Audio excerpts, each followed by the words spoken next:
산업화와 도시화가 이루어지게 되면서 많은 문제점이 생기게 됩니다. 우리는 이것들을 해결하기 위해서 어떤 노력을 해야 할지 이 단원에서 함께 생각해 보도록 하겠습니다. 자, 학습 목표입니다. 산업화와 도시화 과정에서 나타난 문제점을 파악할 수 있다. 산업화와 도시화로 인한 문제를 해결하기 위한 방안을 제시할 수 있다. 자, 배울 내용입니다. 산업화와 도시화로 인한 문제 살펴보겠습니다. 자, 어떤 문제들이 발생할까요? 첫 번째로 생태 환경의 변화를 생각해 볼 수 있습니다. 녹지 공간이 감소하고 환경이 오염됩니다. 선생님 살고 있는 집이 경기도 광주시 삼동에 있는데요. 여기 임해역에서 전철 타고 한정거장 가면 돼요. 그런데 여기 선생님 부모님이 먼저 이사를 오셨는데 선생님 부모님이 이사 오실 때만 하더라도 이들 지역이 녹지가 굉장히 많았어요. 삼동역도 없었고요. 지금 새로 개통돼 있는 도로가 있는데 그런 도로도 없었고 아파트도 많지 않았어요. 그런데 지금은 어떤가요? 네, 주거지가 굉장히 많이 들어섰어요. 뭐 빌라, 아파트 많이 들어섰고 또 없던 도로도 생겼고요. 이들 지역은 예전에는 녹지 공간이었죠. 그런데 이들 지역이 감소하게 됩니다. 또 사람들이 많이 살게 되면서 환경이 오염되게 되죠.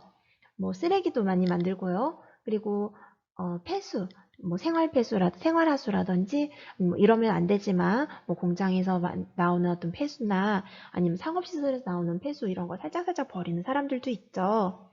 또 자동차가 많이 다니니까 자동차 배기가스에서 나오는 여러 가지 오염물질들 이런 것들로 인해서 환경이 많이 오염되게 됩니다.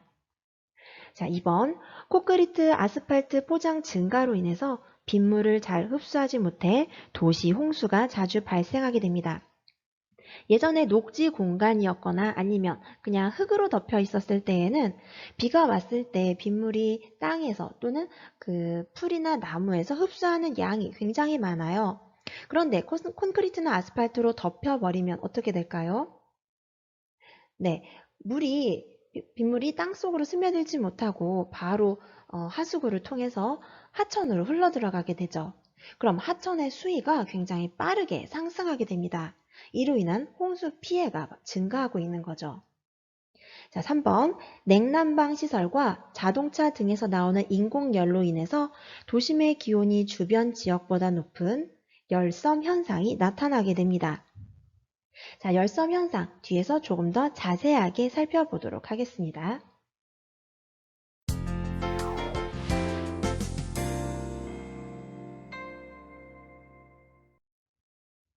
경북 영천이 35.4도까지 치솟는 등 오늘도 전국이 찜통이었습니다.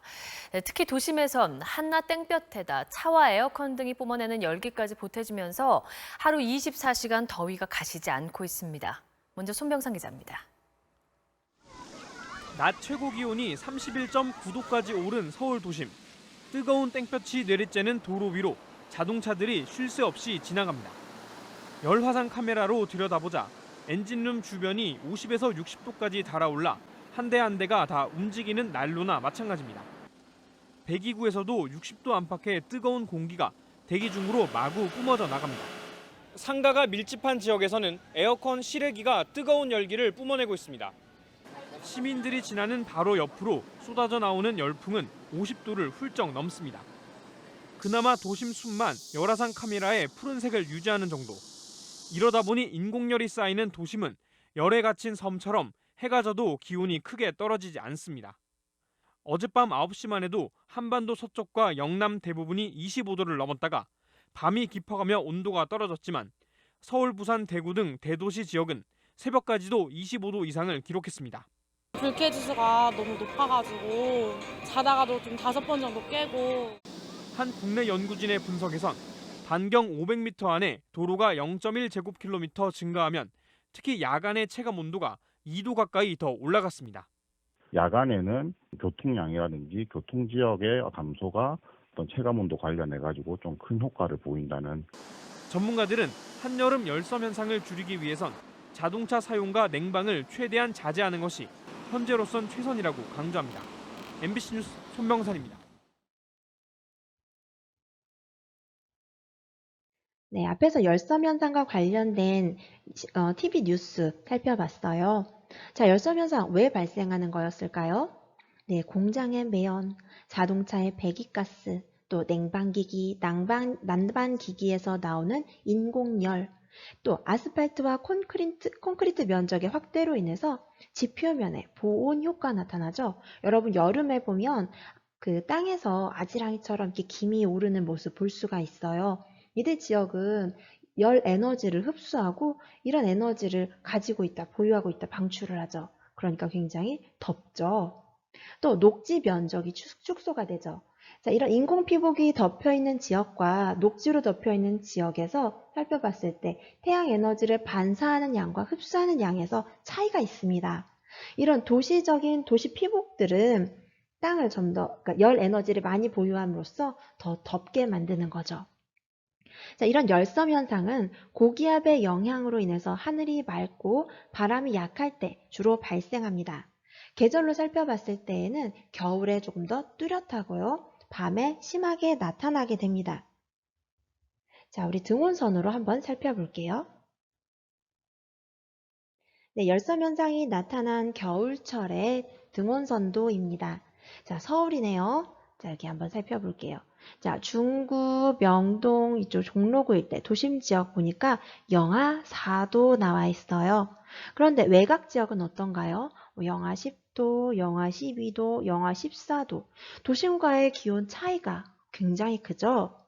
이렇게 도심 지역이 주변 지역보다 온도가 높은 열섬 현상, 우리 등온선도에서도 살펴볼 수가 있었습니다. 우리 교과서에도 이런 도시 열섬 현상과 관련 있는 열대야에 대한 내용 함께 나와 있습니다. 우리 교과서 74쪽에 나와 있어요. 자, 밤에 25도씨, 밤의 기온이 25도씨 미만으로 떨어지지 않고 25도씨 이상으로 유지되는 이런 현상을 우리가 열대야 현상이라고 얘기합니다. 그런데 열대야 일수가 점점 늘어나고 있대요. 특히 그 증가되는 일수를 살펴봤을 때 도시의 증가폭이 촌락보다도 크다고 합니다. 왜일까요? 네, 아까 도시 열섬 현상과 마찬가지죠. 아스팔트 도로와 콘크리트 건물이 낮 동안 열을 흡수하고 이것이 밤에 방출되기 때문에 밤에도 기온이 떨어지지 않는 거죠. 또 공장이나 자동차에서 발생하는 배기가스와 냉방시설 그리고 난방시설에서 나오는 인공열도 여기에 영향을 미치게 됩니다. 네, 올여름은 어떻게 될지 참 걱정이 됩니다. 아직까지는 밤엔 좀 선선한데 말이죠. 그쵸? 네, 두 번째로 도시 문제 살펴보겠습니다. 저 먼저 주택 문제. 자, 도시에 살고자 하는 사람들은 많은데 살 수 있는 집은 부족해요. 이런 경우 어떻게 될까요? 네, 집값이 상승할 거예요. 그쵸? 또 교통 문제 발생합니다. 자, 교통이 혼잡해지고 주차난에 시달리게 되죠. 예전에 사람들이 차를 많이 사지 않았을 때 뭐 집에 한 대 정도 있었을 때에는 그나마 나았는데 요즘에 어때요? 엄마 차, 아빠 차, 형 차, 누나 차. 네, 이렇게 전부 다 자기 차를 가지고 있는 경우 많죠. 네, 직장이 전부 다르다 보니까 직장 출퇴근을 위해서 차를 가지고 있는 경우 많아요. 이럴 때 주차난에 시달리게 되겠죠? 또 차가 많아지는 만큼 교통사고도 증가하고 교통 혼잡 비용도 증가하게 됩니다. 자, 교통 혼잡 비용이라는 건 환경오염 비용, 또 교통사고 비용과 함께 교통 수요의 증가에 따라 발생하는 사회적 비용을 이야기합니다. 자, 어때요? 교통 혼잡 비용이 꾸준히 증가하고 있는 모습 우리 화면에서 볼 수 있습니다. 자, 또 환경 문제도 발생하죠. 대기오염, 수질오염, 토양오염 문제도 나타나고요. 또 사람들이 쓰레기를 참 많이 만들어요. 쓰레기 문제 발생합니다. 우리가 재활용품, 분리수거를 열심히 하지만 이 분리수거한 물품에서도 쓰레기가 굉장히 많이 나오게 되죠. 예전에는 이런 플라스틱 쓰레기 수출을 많이 했었는데 수출하기 어려운 경우들도 많아요. 자, 지금 또 코로나 때문에 일회용품 사용을 다시 많이 하게 되면서 이 쓰레기 문제 다시 심각하게 부각되고 있어요. 또 소음 문제 발생할 수 있죠. 자, 우리 뭐 층간소음 문제 거의 강력범죄로까지 발생하는 심각한 문제죠. 그 외에도 빛공해 같은 문제도 있어요. 그 길가에 있는 가로등이나 아니면 뭐 여러 가지 종교시설 같은 데에서 이렇게 아주 환하게, 밤에도 환하게 불을 켜놓게 되죠. 그러면 주변 지역에 있는 사람들은 잠잘 때 너무 환해서 잠자기 어려운 경우도 생길 수 있고, 또 도시에서 어떤 여러 가지 채소라든지 이런 걸 키울 때에도 밤과 낮이 없이 계속 환하다 보니까 식물이 잘 자라지 않는 그런 문제도 발생할 수 있습니다. 자, 그 외에도 범죄 문제 같은 것들 생길 수 있겠죠. 네, 다음으로 사회 문제 보겠습니다. 인간을 기계의 부속품으로 여기게 되어 노동에서 얻는 만족감이나 성취감이 약화되는 인간 소외 현상이 나타나게 됩니다. 인간이 본질적으로 지닌 인간성을 상실하고 비인간적인 상태에 놓이는 것을 이야기하는데요. 인간을 존엄성을 지닌 개인으로 대우하는 게 아니라 대체 가능한 기능인으로 취급하는 거죠. 인간을 경제적인 효율성을 달성하는 수단으로 취급하는 게 바로 인간 소외 현상입니다. 여러분이 친구들하고 만났을 때에도 서로 마주보고 대화하는 게 아니라 휴대폰 서로 보면서 대화하지 않는 이런 현상도 인간 소외 현상의 하나라고 볼 수 있어요. 자, 두 번째로 직장이나 거주지를 찾아 이동하면서 유대의식과 공동체의식이 약화되고 있습니다. 예전에는 이웃집과 굉장히 친밀하게 지냈다면 이제는 옆집에 누가 사는지 모르는 경우도 많게 되죠. 자, 세 번째, 경제 발전으로 빈부격차 문제, 사회 계층 간의 갈등 문제가 심화되고 있습니다. 자본을 가지고 있는 자본가 계층에서는 부를 많이 축적할 수 있는 사회지만 그렇지 않은 노동자 계층에서는 부를 축적하기가 조금 어려운 사회가 됐죠. 또 여기에서 더 나아가서 계층 간의 어떤 경제적인 문제라든지 자신의 이익을 추구하고자 하는 이런 것들 때문에 사회 계층 간에도 갈등이 심화되고 있습니다.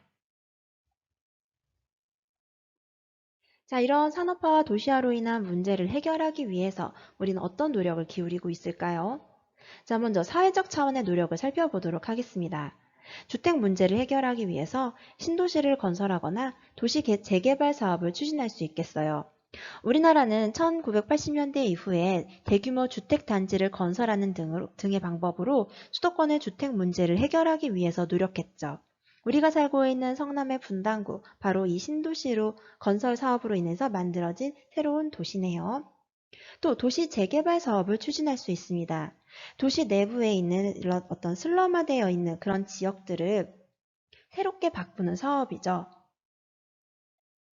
노후화되고 불량해진 주택이나 공공시설물을 개량하여 주거 환경을 개선하고 교통시설과 교통체계 등을 정비하는 사업을 바로 도시 재개발 사업이라고 말합니다. 다음으로 교통 문제를 해결하기 위해서 거주자 우선 주차 제도를 정착시키고 공영 주차장을 확대하고 또 대중교통 수단을 확충하는 등의 여러 가지 방법을 동원하여 교통 문제를 해결할 수 있겠습니다. 환경 문제를 해결하기 위해서는 환경과 조화를 이루는 도시 개발 계획을 수립하고 공원이나 생태하천 등의 녹지 공간을 확대하는 방법 등을 사용할 수 있겠습니다. 그 대표적인 예가 청계천 사업이라고 할 수가 있겠죠. 그 위에 덮여있던 도로를 걷어내고 복개되어 있던 도로를 걷어내고 생태하천을 만들려는 노력을 기울이고 있습니다. 다음으로 사회 문제를 해결하기 위해서는 소외계층을 위한 사회복지제도를 확대하고 범죄를 예방하기 위한 구체적인 정책 등을 마련할 수 있겠습니다.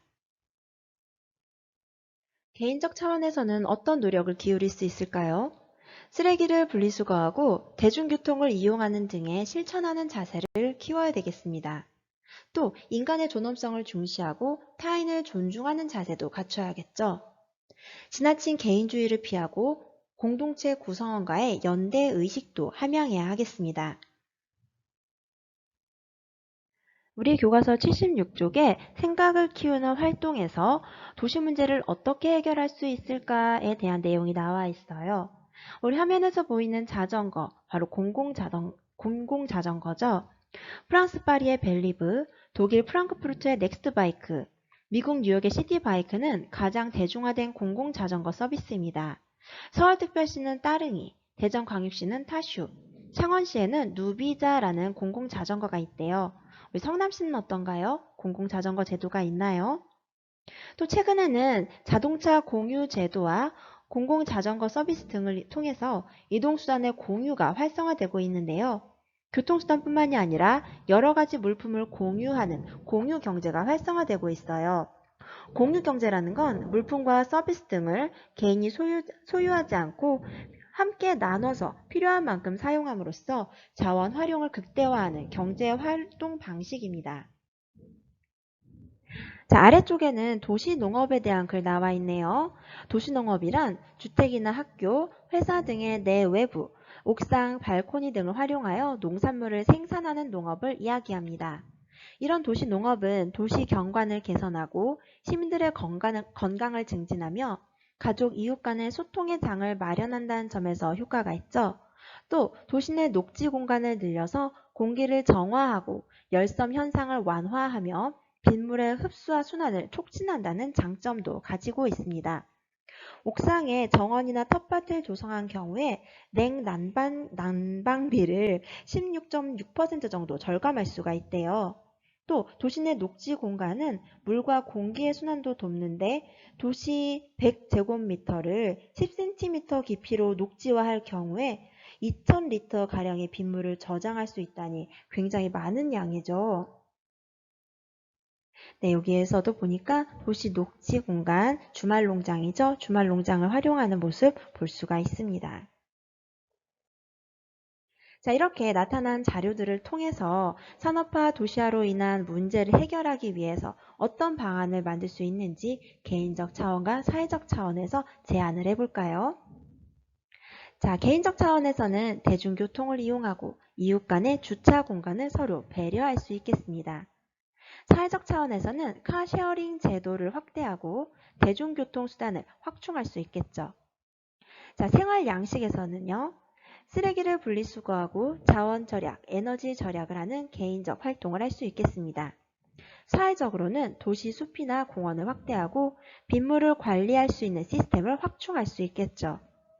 빗물을 바로 하수구로 흘러가도록 하지 않고 따로 우수관으로 흘러가게 한 다음에 여러 가지 다른 목적으로 활용할 수 있는 그런 시스템을 만들 수 있겠습니다. 주택 문제를 해결하기 위해서는 쉐어하우스를 이용하는 개인적 노력할 수 있겠고요. 사회적으로는 공공임대주택을 건설하거나 아니면 사회적 약자들을 위한 공동주택을 공급하는 방법 등 할 수 있겠죠. 네, 앞에 있는 자료를 참고로 해서 공동체 의식 약화와 같은 문제점을 해결할 수 있는 방안을 한번 마련을 해볼까요? 선생님은 이메역 앞에 있는 땡땡 스토어 참 좋아합니다. 네, 거기 뭐냐면 이제 사람들이 안 쓰는 물건이나 아니면 헌옷 중에서 깨끗한 거 이런 걸 기증을 하면 그런 물건들을 판매하는 거예요. 또 기업체에서 기증한 물건을 판매하기도 하는데 이런 판매 수익금을 가지고 어떤 소외계층의 그 고용 창출에, 그러니까 소외계층들을 그 고용을 해서 월급으로 주기도 한다고 합니다. 그래서 선생님은 그런 가게를 굉장히 좋아하는데 뭐 싸기도 하고 또 우리 지역을 돕는 측면도 있을 수 있겠죠. 또 생활협동조합 같은 경우들도 우리가 거기 있는 물건을 사면 이 가까운 지역에 있는 그 농부들에게도 그 수익이 많이 가기도 하고 또 그 수익금의 일정 부분을 또 공동체를 위해서 사용을 하기도 하죠. 자, 이렇게 여러 가지 방법으로 우리 공동체 의식 약화 같은 문제점을 해결할 수 있는 방안 마련해 볼 수 있겠습니다. 네, 지금까지 배운 내용을 토대로 확인 학습 풀어보도록 하겠습니다. 자, 냉난방 시설과 자동차 등에서 나오는 인공열로 인해 도심의 기온이 주변 지역보다 높은 현상, 무엇이라고 했죠? 네, 열섬 현상 맞습니다. 2번, 인간을 기계의 부속품으로 여기게 되어 노동에서 얻는 만족감이나 성취감이 약화되는 현상. 네, 인간소외 현상이었죠. 3번, 다음 내용을 읽고 맞으면 동그라미, 틀리면 가위표를 해보세요. 1번, 경제발전으로 빈부격차 문제, 사회계층 간의 갈등 문제가 심화되고 있다. 네, 슬프게도 동그라미죠. 직장이나 거주지를 찾아 이동하면서 유대의식과 공동체 의식이 강화되고 있다. 네, 약화되고 있었죠. 환경 문제를 해결하기 위해 공원이나 생태하천 등의 녹지 공간을 확대해야 한다. 네, 맞습니다. 녹지 공간을 확대해야 되겠죠. 네, 우리 이번 시간에 산업화와 도시화로 인한 문제와 해결 방안 살펴보았죠?